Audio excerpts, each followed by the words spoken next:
अस्सलाम वालेकुम। अच्छा, सबसे पहले तो ये बात करती चलूँ कि आजकल हम पॉलिटिकल व्लॉगिंग, सियासत के हवाले से बातचीत ज़रा कम कर रहे हैं। उसकी वजह कुछ ये है कि एक तो हमारे पेशेंट्स का, मरीजों का भी काफ़ी अरसे से इसरार था कि आप मेडिकल के हवाले से, सेहत के हवाले से ज़रा व्लॉग ज़्यादा बनाया करें। तो कुछ शऊरी तौर पर इस चीज़ को भी कम करने की कोशिश कर रहे हैं कि आज मेडिकल के हवाले से बात करें। दूसरा, हमारी सियासत पिछले कुछ अरसे से बड़े ही ज़्यादा अप्स एंड डाउन्स तेज़ी से आ रहे हैं। कमेंट करना बहुत ज़्यादा मुश्किल, ट्रिकी किस्म का हो जाता है। तो कोशिश करेंगे कि कुछ अरसा आपको सेहत के हवाले से, क्योंकि बहुत सारे हमारे मरीज़ भी इसी हवाले से कंटेंट देखना चाह रहे हैं, तो आज इसी के हवाले से हम बात करने जा रहे हैं। और बात हम करने जा रहे हैं यरकान के हवाले से, मैदे के मसाइल और हेपेटाइटिस पाकिस्तान में इतना ज़्यादा प्रेवलेंट, इतना ज़्यादा क्यों फैल रहा है, पाकिस्तान इतने ऊपर मतलब इस फहरिस्त में क्यों तरक्की करना चाह रहा है, क्या वजूहात हैं, किस तरीके से आप डायग्नोस कर सकते हैं, जल्दी बच सकते हैं और अपने आप को और अपने प्यारों को बचा सकते हैं। तो सबसे पहले तो ये बताती चलूँ कि हमारा जो खुराक हजम करने का सिस्टम है वो बेसिकली मेनली 3 चीज़ों पर ज़्यादा मुश्तमिल है। ज़्यादातर हमारे लोग समझते हैं कि खुराक का, खाने का कोई भी मसला है तो वो मैदे का मसला है। हमारा मैदा, हमारा जिगर, हमारा जो पित्ता है, कि आपने पित्ते के ऑपरेशन का तो अक्सर ही सुना होगा, और हमारी आवाम इस हवाले से इतना उनको पता होता है कि अगर पित्ता निकाल दिया जाए तो चिकनाई हजम करने का सिस्टम आपका ना अफेक्ट हो जाता है, मुश्किल हो जाता है चिकनाई को हजम करना।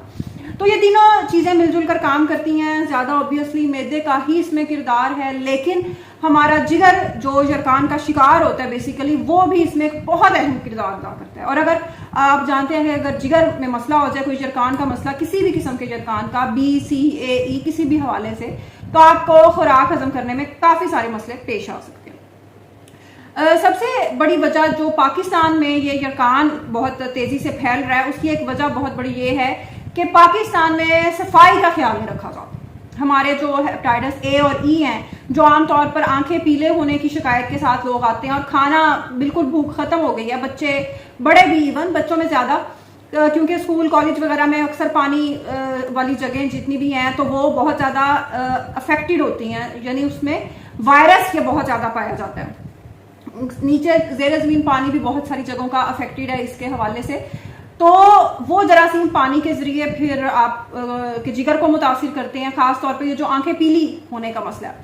जो B और C हैं, इनमें कई बार वायरस खामोशी से बड़े सालों तक काम करता रहता है, और सवाए भूख में मामूली कमी के या छोटे छोटे मैदे के मसाइल के जो हमारी अवाम बदहजमी और इस चीज़ की तरफ ले जाती है, उनके अलावा कोई ख़ास अलामात नहीं होती। यानी कि जो आंखें पीली होना या इस किस्म की अलामात के साथ B और C का मरीज़ मतलब बहुत ही कम आता है।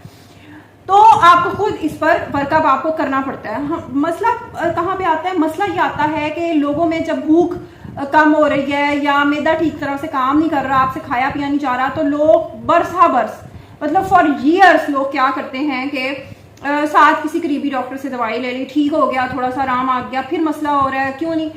और टेस्ट से हमारी आवाम बड़ी भागती है कि जी टेस्ट नहीं कराना, चाहे बस दवाई दे दें और हम घर चले जाएं। ये एक बहुत बड़ा मसला है इसको तेज़ी से फैलाने में। और कुछ लोगों की मैं वैसे हैरान होती हूँ कि पाकिस्तानी अवाम शायद अपने सेहत के हवाले से बहुत ही कैजुअल है। पिछले दिनों एक मरीज़ा मेरे पास, उसका 4th सिजेरियन, और उसके लिए जब हमने रूटीन के टेस्ट करवाए, और वो काफ़ी दूर से, मतलब ये जनूबी पंजाब, मतलब आखिरी जो पंजाब की आप कह लें तहसील है, तकरीबन आप समझे वहाँ से आई। अच्छा, उसको जब हमने रूटीन के टेस्ट करवाए हैं, ऑपरेट, और आई भी 7वें 8वें महीने में, तो उसमें पता चला कि वो B और C पॉजिटिव है। अच्छा, जब उससे मैंने कहा कि तुमने क्या इलाज करवाया हुआ है, मतलब कि शायद ट्रीटमेंट करवाया हो और फिर भी मतलब पॉजिटिव, मतलब PCR तो जाहिर है हमने नहीं करवाया, हमने तो रूटीन का भी टेस्ट करवाया ना, एंटीजन एंटीबॉडी का। तो आप मुलाहिजा फरमाइए कि अटेंडेंट ने फरमाया जो उनके साथ थे कि हमने तो जी, ये तो पहले ऑपरेशन से हमें पता है, पहले ऑपरेशन से हमें पता है कि उसको यरकान है, और यरकान भी कौन सा खतरनाक जो किस्मों में शामिल होते हैं, B और C, जो आपके जिगर के कैंसर की तरफ भी आपको ले जाते हैं। वो जी हमने कहा कोई बात नहीं, बाद में इलाज, और चौथा बच्चा होने को आ गया, लेकिन इलाज हमने नहीं कराना। क्यों? क्योंकि काम चल रहा है तो ठीक है, और जाहिर है जब तक आप इलाज की तरफ जाएंगे तब तक जिगर आपका कितना बेचारा काम, मतलब कितने साल, 6-7 साल से एक चीज़ चल रही है। तो ये हमारी आवाम की कैजुअलनेस है। तो जब भी आपका अगर कोई रूटीन का छोटा वाला टेस्ट जो है एंटीजन एंटीबॉडी का अगर पॉजिटिव आ जाता है तो आप अगले उसकी पीसीआर की तरफ जाएं। बहरहाल, तो दूसरी चीज जिससे हम पता लगा सकते हैं कि जिगर को या मैदे को कितना नुकसान पहुंचा है, क्या इश्यूज चल रहे हैं, अगर हमें नहीं पता चल रहा, तशखीस टेस्टों से प्रॉपर नहीं हो रही, ब्लड टेस्ट से, खून के टेस्ट से, तो हम अगले स्टेज पे जाएंगे एंडोस्कोपी की तरफ। अच्छा, एंडोस्कोपी के बारे में भी अजीबोगरीब गलत फहमी है कि पता नहीं गला कट जाना है, मैदा कट जाना है और पता नहीं उसके बाद क्या हो जाना है कि आपके अंदर कोई चीज ऐसी डाल दी जानी है। बिल्कुल ऐसा कुछ भी नहीं है। लोकल एनेस्थीसिया जो छोटी वाली, मतलब एक छोटी सी जगह को आपने बेहोश करना है, कोई कट नहीं है, कोई टांका नहीं है, कैमरा डाल के, छोटा सा कैमरा डालकर देखना है कि अंदर क्या सिचुएशन है और आपको उसको किस तरीके से इलाज की तरफ लेके जाना है। अगर मरीज की कोई ऐसे इश्यूज हैं कि हम यहाँ से एंडोस्कोपी नहीं कर सकते तो फिर हम पखाने के रास्ते से भी एंडोस्कोपी कर सकते हैं। तो कोई ऐसी चीज नहीं है इसमें जिससे आपको जिंदगी भर के लिए कोई डिसेबिलिटी, कोई खतरा लाहक हो जाए।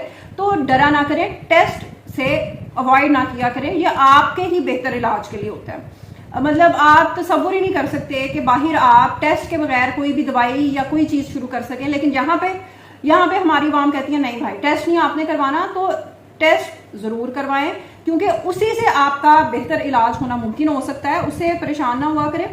तो जो ये छोटी छोटी अलामात होती है ना शुरू में कि मैदे की तेजाबियत और ये सारा, अगर रूटीन की मैदे की दवाई से ठीक नहीं हो रहा, हफ्ते 2 हफ्ते से ज्यादा का उसको टाइम ना दें और हमेशा अपने जो रूटीन के टेस्ट हैं कम से कम उनकी तरफ जरूर जाएं। लिवर फंक्शन टेस्ट हैं आपके, उनको वो जरूर करवाएं। अगर उसमें कोई इशू आता है फिर आगे अगली स्टेज है। और दूसरी सबसे अहम चीज कि खाना पकाने की सफाई का ख्याल रखें। बाहर हमारे यहाँ जो बाहर स्ट्रीट फूड है उसमें तो खैर सफाई का बिल्कुल ही ख्याल नहीं रखा जाता। एक ही वो गंदा मंदा कोई पानी होता है वही रीयूज हो ही जा रहा होता है, रिसाइकिल हो जा रहा होता है, लोग उसमें ही खाए जा रहे होते हैं। तो एटलीस्ट इतना आप जरूर कर सकते हैं कि अगर बाहर आपने कोई चीज खानी है तो अपने बर्तन जरूर ले जाएं और उनको भी कहें कि भाई हाथ वगैरह आप धोकर सारा ये अपना काम करें। तो इतनी चीजें आप एटलीस्ट जरूर कर सकते हैं। इसके हवाले से कोई आपके मजीद सवाल आते हो तो काइंडली कमेंट सेक्शन में अपने फीडबैक से जरूर आगाह कीजिएगा। अल्लाह हाफिज।